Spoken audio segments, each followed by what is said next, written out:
Ok, ça enregistre. Donc, Ça y est, ça enregistre. coucou à toutes et à tous. Donc, aujourd'hui, je reçois encore Isadora. C'est moi. Toujours pour une interview avant-après, parce que c'est vraiment mes moments préférés. Et, déjà, merci Isadora pour avoir accepté. Et puis, merci pour ton énergie, parce que c'est toujours le kiff. Évidemment, on a parlé 1 heure avant de vous retrouver, parce qu'on avait tellement de choses à se dire. Et aujourd'hui, ce que je voulais vraiment partager avec vous, c'est un petit peu tout ce cheminement, un peu le 1 an après. Alors, pour ceux qui ne me connaissent pas, je me présente, je suis Pietrine, je suis coach de vie et on vit toutes les deux d'ailleurs en Martinique et j'accompagne des femmes merveilleuses, magnifiques vers une plus belle version de vous. Hein. Et puis, c'est tellement beau, tellement libérateur en fait de voir les gens s'éveiller et de se rendre compte que ça se fait tellement du bien à soi et au monde, hein, on est bien d'accord, de contribuer à un monde meilleur en faisant le travail sur soi, que on peut pas ne pas le partager. Et c'est pour ça que je te reçois, j'allais dire, ça fait 1 an maintenant, Ah c'est non, sûr, 1 an, ah non. depuis que tu as commencé ce travail ensemble avec les filles du groupe. Donc, je te laisse si tu veux te représenter et raconter un petit peu d'où tu es parti, où tu en es aujourd'hui, parce que ça, c'est trop la classe.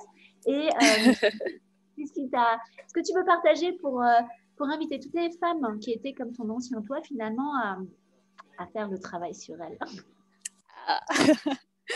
Bon, promis, je vais faire court. Je suis une grande bavarde. Aussi. Mais c'est simple, il y a 1 an, alors je venais de me séparer physiquement, on va dire, de mon mari, oui, quelques mois après. Je venais de changer de travail. Alors, je suis avocate, maman, super maman, enfin, on essaye. Et en fait, j'étais dans une situation de souffrance parce que je sentais qu'il y avait quelque chose à libérer, mais sans savoir vraiment quoi. Donc, c'est passé par la rupture sentimentale, par la rupture travail. Je me suis installée dans un nouvel appartement alors que j'avais quand même très, très peur d'être seule. Une grosse peur qui est sortie. Et en fait, j'ai senti le besoin, comme je partais un peu à zéro, de me faire accompagner. J'avais envie de faire les choses bien et au fond, j'avais surtout envie, enfin, de me retrouver et d'arrêter d'être quelqu'un d'autre. Enfin, en tout cas, de jouer le rôle de quelqu'un d'autre. Et du coup, je t'ai rencontré dans le cadre des séances de yoga, dans le cadre des ateliers de chemin de vie. C'est ça qui a été vraiment débloquant parce que juste avant de prendre quelques mois avant de prendre le coaching, j'ai eu un éclair de lucidité. Non, j'ai vraiment une vérité qui est apparue où en fait j'ai déposé mon mari à l'univers. C'était effectivement l'origine de beaucoup de souffrances, mais en fait c'était pas que lui. Moi, j'avais un peu focalisé sur lui, mais c'était pas lui, c'était tout. C'est tout ce qui allait autour et c'était moi qui n'allais pas bien. Donc, il a fallu que j'avais besoin de respirer en fait. D'ailleurs, c'est très drôle parce que pendant que je faisais mes activités physiques, généralement, je ne respirais pas. J'étais là en apnée. Donc avec le yoga, j'ai commencé à respirer. Avec le coaching, j'ai réappris à respirer et en fait à être moi. J'ai envie de dire mon ancien moi, c'est celle qui ne disait jamais non, qui courait toujours partout, donc toujours en retard. Ça, il y en a qui peuvent le dire, toujours en retard. Celle pour qui tout allait toujours bien, parce que facialement, devant tout le monde, tout va toujours bien. Mais pour autant, intérieurement, pas forcément. Et d'ailleurs, j'avais développé des pathologies, mais je l'ai découvert qu'après, que je m'étais auto-stressée et mon corps avait parlé, mais j'avais refusé de l'écouter. Donc, j'ai eu quand même des soucis de santé pas très drôles. Et en fait, il y a un moment donné où on se dit, mais non, en fait, mais pourquoi tout ça? Pourquoi? Donc aujourd'hui, j'ai réappris à faire plein de choses, à m'écouter.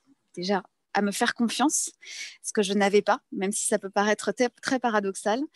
J'ai appris à être moi-même, en fait. Et être soi-même, ça veut dire qu'on peut dire non, on ne sera pas moins aimé pour autant.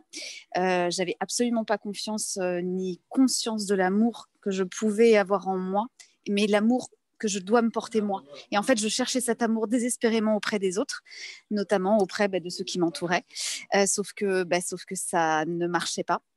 Parce qu'à partir du moment où on ne s'aime pas soi, on ne peut pas aimer les autres. C'est marrant parce que j'ai une chanson de Vianney dans la tête qui était très sympa sur ça. Et en fait, ça débloque beaucoup de choses. De la même manière que j'avais toujours besoin d'être parfaite, toujours pour essayer d'être aimée en fait de tout le monde. Ce besoin d'être parfaite, d'avoir la validation, surtout de mon père, de ma mère. Donc j'ai réglé ça en fait au fur et à mesure. 1 an après, je peux dire que je suis très bien dans mon appartement toute seule avec mon chat, que je suis maman 1 semaine sur 2, mais qu'en fait, quand je suis maman avec les filles, eh ben, ça ne m'empêche pas de prendre soin de moi, de continuer de faire mes activités. Voilà, je me suis organisée, parce que je n'étais pas forcément très, très organisée non plus. 1 an après, je me fais confiance. Et d'ailleurs, j'ai quitté mon travail pour monter mon propre cabinet. Donc ça, c'est pour moi, c'est une énorme étape. J'ai passé le cap de la peur de m'installer. J'ai passé le cap de la peur de l'insécurité financière. Parce qu'en fait, l'abondance financière, elle va arriver. Je mets en place ce qu'il faut pour. Elle est déjà là, en fait. Ouais. Elle est déjà là, elle va continuer. Et j'ai pas peur. J'ai aussi beaucoup travaillé sur la peur du jugement, forcément, parce qu'on veut être parfaite, on veut être aimée. Alors, on attend que ça vienne des autres. Et en fait, j'ai appris à m'en détacher. Et je ne demande plus la validation. En fait, je fais les choses comme je les sens, pour être alignée, pour être congruente, et pas pour faire plaisir aux autres. Alors, ça, c'est le principal. Je ne suis pas maître des réactions des autres. Donc ça, je leur laisse, ça leur appartient. Par contre, moi, je vais vibrer telle que je suis, quoi. Je vais vibrer amour, je vais vibrer fluidité, et j'aspire à ça.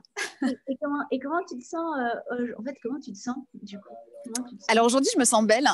Ça paraît ouf, mais je me sens belle parce que avant, la plupart des femmes, quand tu leur demandes, elles se sentent pas du tout belles en général, et c'est énorme de pouvoir dire pour de vrai, je me sens belle, je me sens bien. Ouais. Je me sens bien, c'est ça. C'est-à-dire qu'avant, les compliments, je devais dire ouais, super, merci, ouais, mais bon, gênée quoi, presque gênée, presque non, mais c'est pas vrai. Et en fait, aujourd'hui, ça doit se sentir aussi parce que j'ai des compliments et cette fois-ci, je les prends. Mais aujourd'hui, je me sens bien. Je me sens juste dans mes baskets, je suis là où je dois être.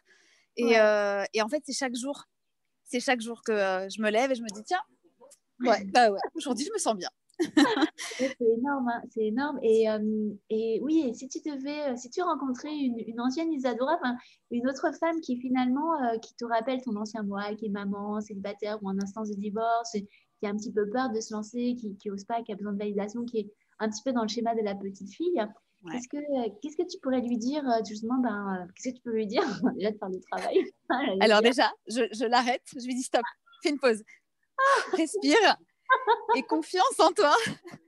Déjà, juste prends le temps de t'écouter et confiance en toi. N'aie pas peur. N'aie pas peur parce que l'amour est là, l'abondance est là et en fait, tout vient de toi. Tout vient du fond de toi. Si tu crois en toi, c'est un boulevard qui s'ouvre. On est juste nos propres limites. C'est exactement ça. Et si ce sont des femmes qui, justement, à un moment donné, elles hésitent aussi à se faire accompagner, à se faire aider, parce qu'on a toujours un petit peu peur aussi de se faire accompagner. Qu'est-ce que tu pourrais leur dire aussi?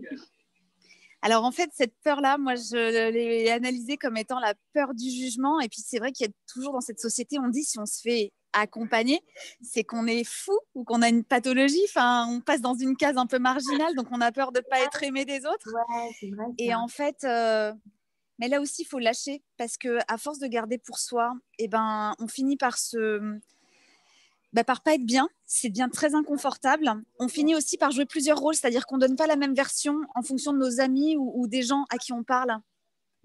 Et du coup, on n'est pas aligné. Non, mais c'est incroyable parce que du coup, on se dit alors attends, parce que elle va penser que, donc je vais pas lui dire ça. Elle, je vais plutôt lui dire ça. Puis j'ai besoin de la validation sur ça. Et en fait, du coup, on se disperse, on n'est pas aligné. Et quand on prend, j'aime bien cette expression, c'est prendre ses 20 secondes de courage. Ça sort d'un film. Ouais, prends tes 20 secondes de courage. Fais-toi accompagner, mais déjà, il faut que ça matche avec cette personne-là. C'est comme un médecin, hein, ça peut passer, ça peut ne pas passer, mais il faut essayer. Et quand tu auras essayé, juste dépose ce que tu as à déposer. Parce que la personne ne va pas te donner les réponses, elle va te donner les moyens d'y parvenir. Et il y a tellement rien de plus libérateur que de trouver les réponses à ses propres questions. Et de savoir d'où ça vient, quoi. Voilà, c'est le bonheur. En autonomie, et ce que j'aime beaucoup, c'est cette idée d'accompagnement où effectivement on a des fois une vision un peu péjorative. ou qu'on est nul, quoi, qu'on ne sait pas faire. Moi, c'est ce que j'ai ressenti au début quand je m'étais faite suivre par mon premier thérapeute. Et ben en fait, on se rend compte qu'au contraire, c'est surtout dans la démarche de coaching, je trouve, et tu me diras si ça résonne en toi, que c'est surtout pour se faire gagner du temps. C'est vraiment se faire gagner du temps et aller chercher les solutions que quelqu'un d'autre a trouvées avant toi, en fait. C'est un peu l'idée, c'est que d'aller chercher ces solutions qui résonnent en toi et du coup qui te... Alors, comment on dit ça en français, c'est... Qui permettent d'avancer. Parce que si ça résonne, c'est quelque part, on est un peu dans la même situation. Et l'avantage, c'est qu'on prend confiance parce que la personne en face nous explique et nous démontre que ça a marché pour elle. Donc, on se dit, au final, pourquoi pas pour moi? Et moi, j'ai été accompagnée à la fois par une psychologue et donc par toi, un peu en décalé. C'est pas du tout le même travail. Et je sais qu'il y a beaucoup d'images péjoratives sur la psychologue. On se dit, mais dans quel état je vais sortir? Elle va me détruire complètement, mais comment je vais faire et tout. Alors moi, je suis tombée sur une très très bonne psychologue qui était axée yoga aussi. Donc c'est vrai que ça a facilité les choses. Mais ce qui m'a vraiment fait avancer, en fait, c'est le coaching. C'est le coaching parce qu'il y a des objectifs, parce qu'on veut y aller et parce que tu touches du doigt les mécanismes qui font mal, quoi. Et que la dépendance affective, j'ai énormément travaillé dessus, cette peur d'être seule, d'être rejetée. Mon Dieu. Et aujourd'hui, je peux dire que j'ai plus peur d'être seule, quoi. C'est 1 an après, je pensais pas le dire. Mais c'est hyper courageux parce que moi, c'est bien sûr quelque chose que j'ai très bien connu.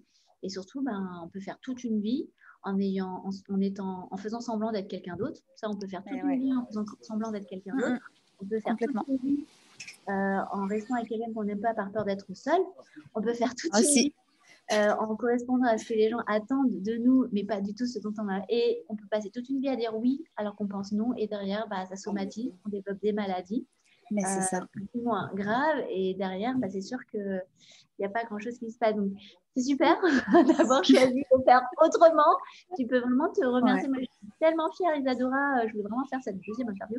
Je suis tellement fière de t'être autorisée à te révéler dans ce que tu as de plus beau. C'est-à-dire que, je dis toujours, c'est pas moi qui fais le travail, c'est vraiment toi qui est sorti les doigts des fesses du mental et de l'ego.